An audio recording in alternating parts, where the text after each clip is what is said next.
Welcome to Foundations TV, everybody. We are here at a beautiful, beautiful event. We just wrapped up. It was a live, intimate show with none other than Danish Husain, who is a multifaceted, multi-talented person. He is an actor, a writer, a poet, and into theater and God knows what all, and very well known in Mumbai. And he is here just for one night in Boston. And we are so privileged to have you here in our town, Shrewsbury, and on our channel, Foundations TV. So welcome to Foundations TV. Well, thank you very much. No, it's an honor to be here. It was truly, truly mesmerizing to watch you do the storytelling today. You do so many different things. Why don't we start off with your journey as an artist? How did you discover yourself as, when you were young, as a child? How did you know that that's where you're headed and that's where you want to go? Well, actually, I wasn't good at anything. I was quite a terrible student. I didn't have any vision. I did not have any plan. And I would just do things which my father would want me to do. He was an economist. And so somehow I kind of managed to get to the master's level. And I had a chance to come to the US and do my PhD. I had the scholarship and everything.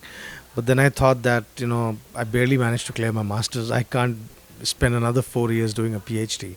And I found a job for myself in the banking sector in India, and I started working in the banks. But at some stage, I kind of got disenchanted with the tedium of banking and things that were there at the bank. And it's, even though banking is a very important sector, it really is the spine of the whole modern economy that we have. But it didn't interest me, and I felt that I just have one life, and I might as well do something that I enjoy doing rather than do something which I'm forced to do. So I started looking out for what else can I do, how can I make my life rich, and I didn't have any particular talent. But I recalled that when I was in college and when I was in my masters, I used to mimic my professors at the freshers and the farewells party, and I did a couple of plays at the school level.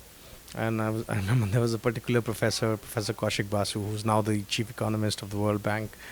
I used to imitate him a lot, and he was very sporting. He would always say yes. I would go and take his permission. So can I imitate you?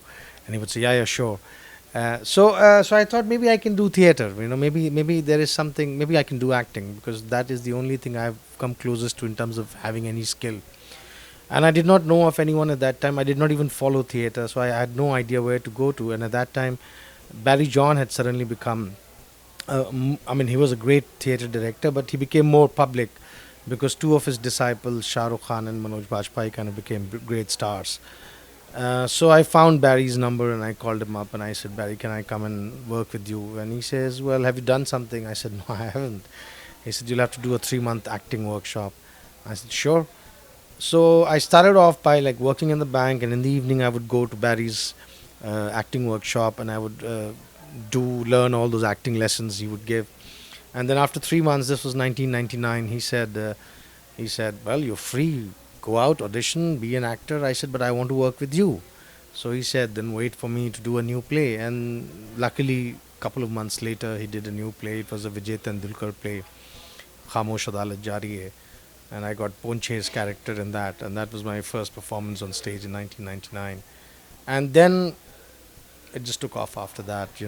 Somebody would notice me, observe me, give me a role, and I just kept moving ahead after that. So, do you consider yourself, we're still talking about acting and we'll get to other things as well, but do you consider yourself successful as an actor? I do not know what does success mean. I think there are various parameters and yardsticks for that. People view success in different ways. I don't really care for that.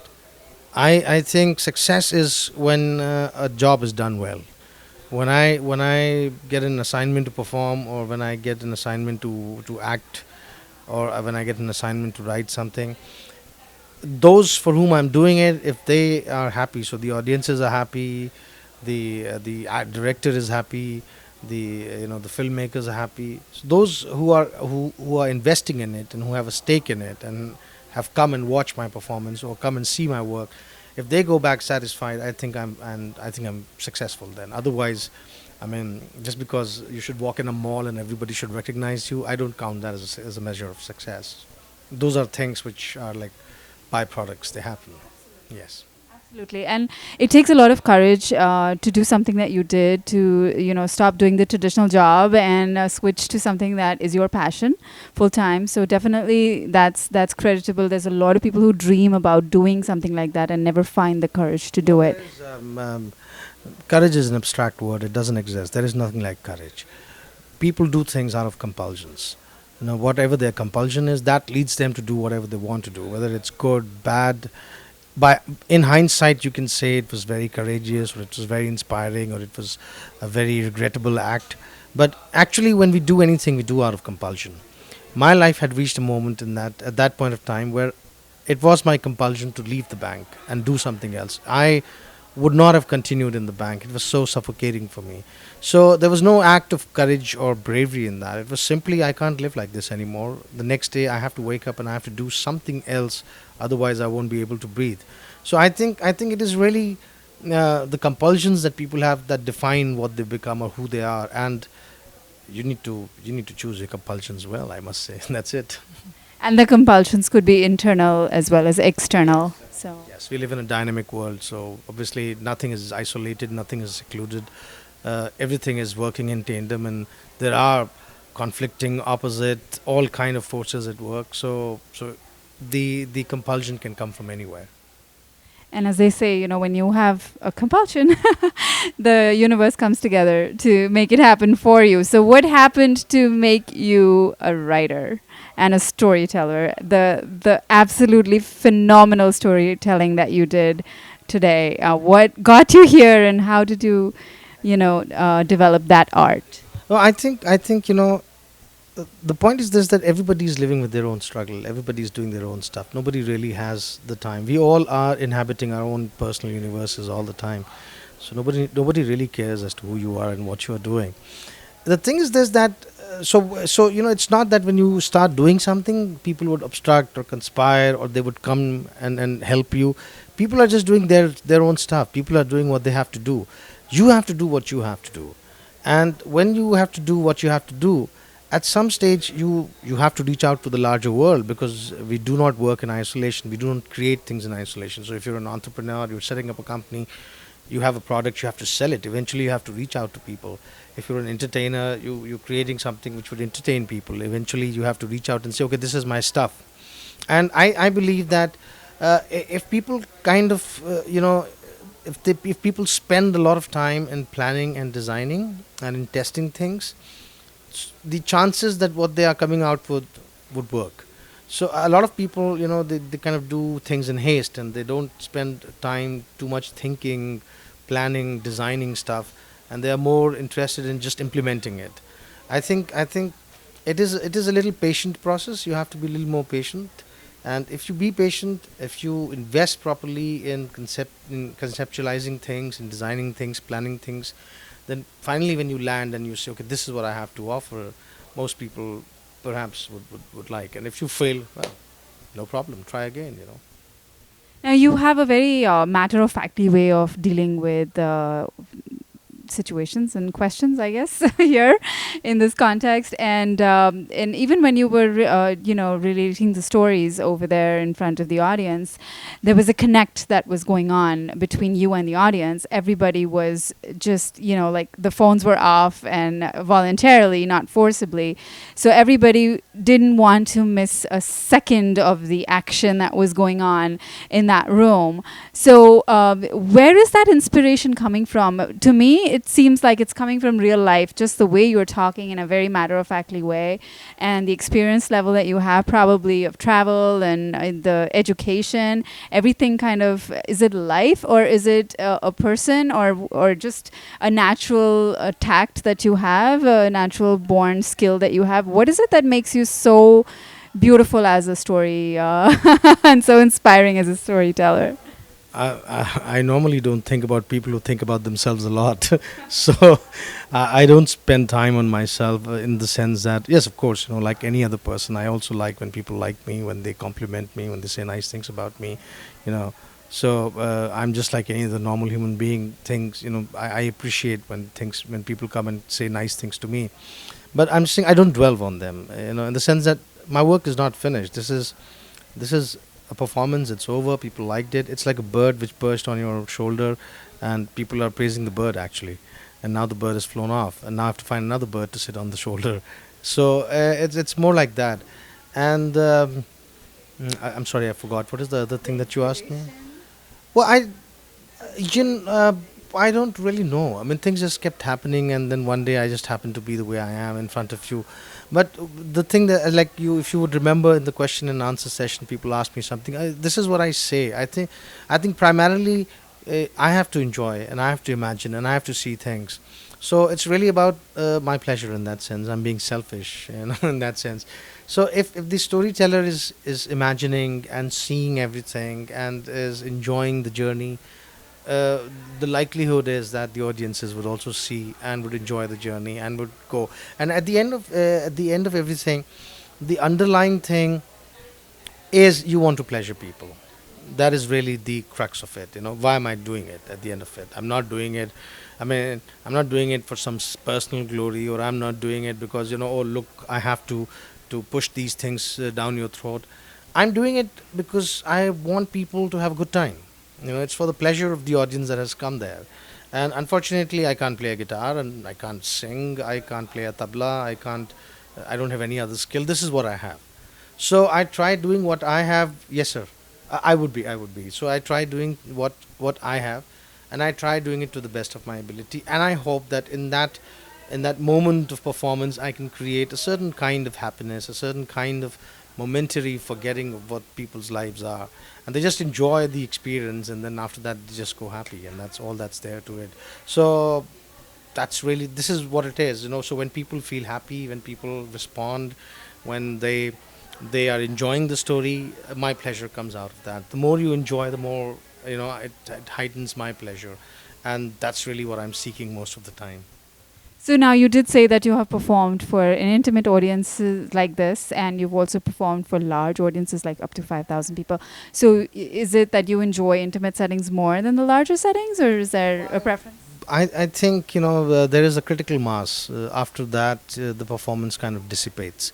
So uh, at best, if you are in a hall of, let's say, 500 to 600 seater, in an auditorium which seats up to 600 people, I think that is like the critical mass. If anything goes beyond that, then it kind of starts dissipating. Ideally, I think an auditorium, a theater with 2 to 300 people is like the best for the kind of intimate storytelling I do. Also for play, for theater, where there are more actors and there are sets and costumes and lights and everything.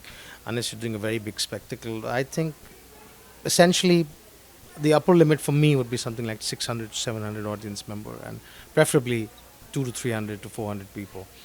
And after that, beyond that, the live performance starts dissipating because it becomes too far for people who are sitting at the back to kind of absorb and see. And if you put up a big screen, the big screen starts distracting from the real performance. It kind of works more for, let's say, rock concerts or musics, or for dance performances, because they are more visual or oral, in the sense that even if you are not able to see the performer clearly, if there's a rock concert or a music concert, but the music part of it, the oral part of it, the audibility of it is there with you. So you can push that envelope for that kind of a performance. But I think for theatrical and for storytelling performances, there is only a certain number. Beyond that, it's not worthwhile to do a performance. You did a great comparison between the other forms of art, which is music and concerts that involve more performances from a music standpoint, instruments and bands and stuff. Whereas this is different. So do you? And that's there's formal training, there's formal there's commercialization that goes on in that side, but on storytelling side, there's not much commercialization that's going on. Or do you see anything changing in the future, or moving in a certain direction in the years that you've been associated with this particular art form? No, I think storytelling by nature is a very intimate kind of an art form. So it's not that storytelling is not happening. I mean, there's been an increase in storytelling in almost all cultures across the world, and not only that, storytelling is being deployed in various other ways to help and facilitate other fields. So people are going and using storytelling to coach, let's say, entrepreneurs or corporate heads, or uh, you know equip salespeople to kind of tell their stories better. So sorry. So it is there, and I mean, in some sense, you can say that is commercialization of storytelling, where you're using a technique and applying it to something else, and you're making money out of it. Also, storytelling performances are taking place. So I have performed where they've been ticketed performances and they've been sponsored performances. So in that sense, you can say it's commercialization. It's not like some freebie given out. But that's the nature of the world that we have created. We invented money and we invented wealth, which is notional, which is created by money. And because we live in a world which lives with this notional concept of wealth, everything would be tied to that. Our economy is tied to that. Our well-being is tied to that. Our sense of happiness is tied to that. So I think it would be foolish or naive to say that things should not be commercialized, because that's the way our world is, and that's the way we are. Now, it almost seems like a form of art which is traditional and more like kind of passed on from one generation to the other. Theater, of course, has, schools associated with it, and people who want to go into theater and acting, they know this is the process to get there. So, if there's anybody out there who wants to get into storytelling specifically, are there formal training sessions, or schools or teachers who are giving away that knowledge and teaching younger generation?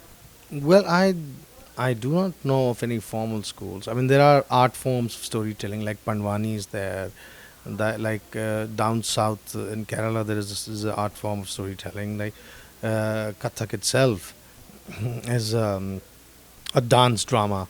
So the traditional art forms still kind of function in a manner where there is like a guru, and you go and you become a disciple, and then you learn it. I do not know of any modern institutions which kind of tell you come and learn storytelling. But there are institutions for theater training, and there are institutions for filmmaking training, which in some sense are giving out a storytelling education, because at the end of the day, whatever you create as theater, whatever you create as cinema, is actually storytelling in a different medium. I'm only just telling. I'm just doing the oral form of it. Other people would like to do it by using more props and by using more methods. So that is there. I do not know of a formal modern institution which teaches storytelling, but I think it's fine. Someday some businessman would figure it out that it's profitable and would create one. Not my job. Wonderful. So now we'll do a quick round. I just want to hear from you personally. What have been your favorite? I mean, you've done phenomenal work with the industry as well, within the Bollywood industry. What has been your favorite movie to be associated with, and as what? Oh, I don't have much high opinion about myself, so I'm very embarrassed when I come on. When yes, I'm more when I'm very embarrassed about seeing me on screen or anywhere. But when Aankho Dekhi came out, Rajat Kapoor directed and produced it, and Sanjay Mishra was there, and Seema Pava was there, and a whole bunch of ensemble actors, very talented actors were there. So it was quite an honor that I got a role in that, and I got a significant cameo role to play in that film. And when the film came out, and I saw my role in it, I felt, okay, fine, I'm not so bad. I can do a bit of things. And after that, a lot of people saw that film. It got a lot of critical acclaim and accolades and awards. And a lot of people remember me from that film, and they would come and say that, oh, you were good in that. That kind of feels nice. So I have like three more films which are up for release. One is called Mantra, which has Rajat Kapoor, Kalki, Adil Hussain, Purab Kohli, all these people acting in it. I have a small cameo in that. Then there's another film called Alif that I've acted in, which is a story of a brother and sister, and it's kind of based in a Muslim ghetto area in Banaras, and I play the brother, and Neelima Azim, she plays the sister. She's Shahid Kapoor's mom. And anyway, So I have one last question for you.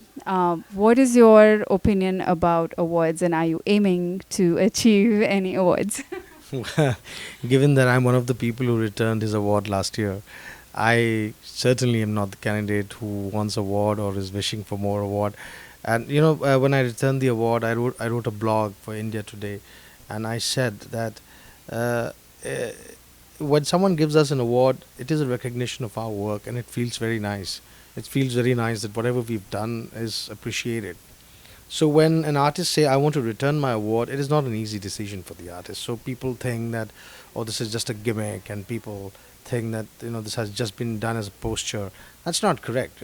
Artists, they work for years and years without even hoping for an award.